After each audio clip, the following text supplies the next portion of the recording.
Good morning, students. This is your English class. In the previous class, we have started chapter 3.3 of Unit 3. That is about the topic daffodils.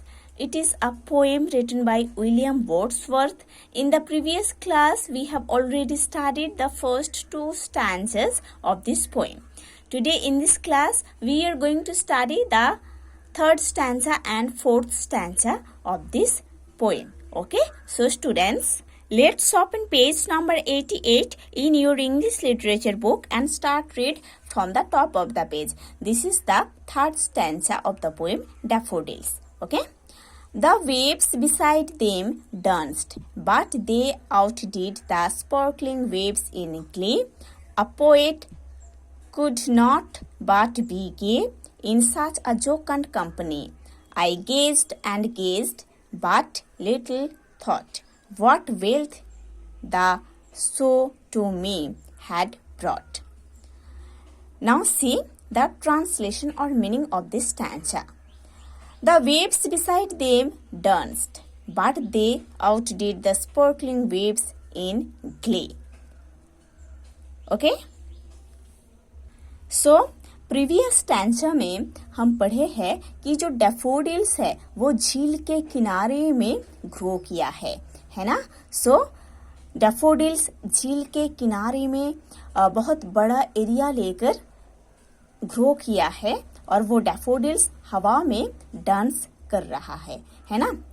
सो झील में जो पानी है वो पानी का जो वेव है हवा में जैसे डैफोडिल्स डांस कर रहा था वैसे ही झील का जो पानी था पानी में वेव्स हो रहा था और वो जो वेव्स था वो भी हवा में डांस कर रहा था।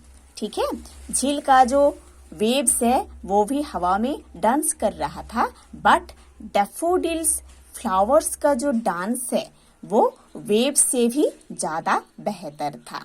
ठीक है, डैफोडिल्स फ्लावर्स का जो डांसिंग था हवा में वो झील के पानी का जो वेव्स है उससे भी बेहतर था।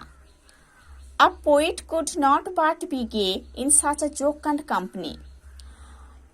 इस अच्छी इन्वायरमेंट में पोएट का जो मन है वो बहुत ही खुश हो गया था क्योंकि उसको एक अच्छा कंपनी मिला था, अच्छा नेचुरल कंपनी मिला था, है ना।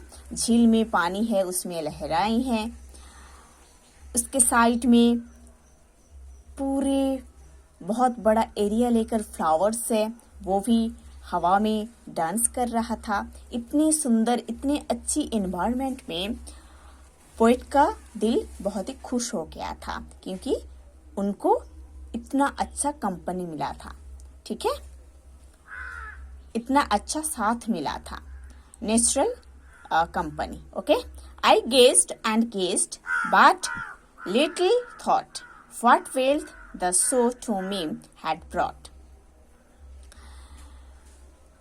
पोएट ने उस डैफोडिल्स के तरफ उस इन्वायरमेंट को बहुत अच्छे से देख रहे थे बस। ठीक है, और सोच रहे थे कि ये जो नेचुरल ब्यूटी है वो उनके लिए कितना वेल्थ लाए है, कितना खुशी लाए है ना।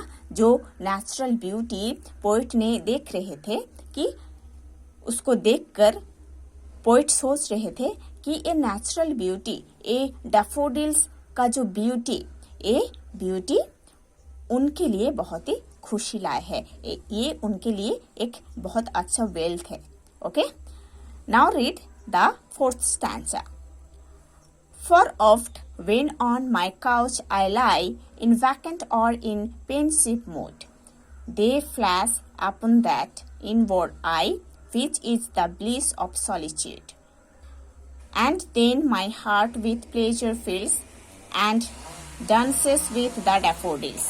Now see the translation of this fourth stanza. For oft when on my couch I lie in vacant or in pensive mood, they flash upon that inward eye which is the bliss of solitude. Okay? So, poet ने ये बोल रहे हैं कि जब उन्होंने अपने couch में लेट जाते हैं या अपने सोफे में बैठते हैं और उनका मूड जब बहुत ही फ्री रहता है तब ये डैफोडिल्स का याद उनको बहुत ही आते हैं। ओके, सो पोएट ने बोल रहे हैं जब उन्होंने काउच में लेट जाते हैं या सोफे में बैठते हैं, जब उनका मूड खाली रहता है, फ्री रहता है, या कभी कभी जब उनका मूड अच्छा नहीं रहता है, उन्होंने बहुत चिंतित रहते हैं, तब भी ये डैफोडिल्स का याद उनको बहुत ही आते हैं।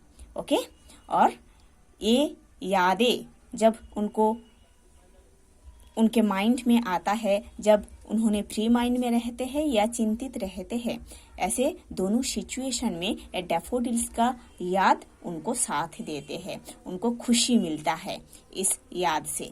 ठीक है, and then my heart with pleasure feels and dances with the daffodils. और जब पोइट को ऐसे डैफोडिल्स का याद आता है तब उनका दिल भी खुश हो जाता है, मन भी खुश हो जाती है, और उनका जो हार्ट है वो डैफोडिल्स जैसे डांस करने लगते हैं। ठीक है, so students, you have to study the whole poem properly. In the next class we will do the exercise works and question answers from this chapter.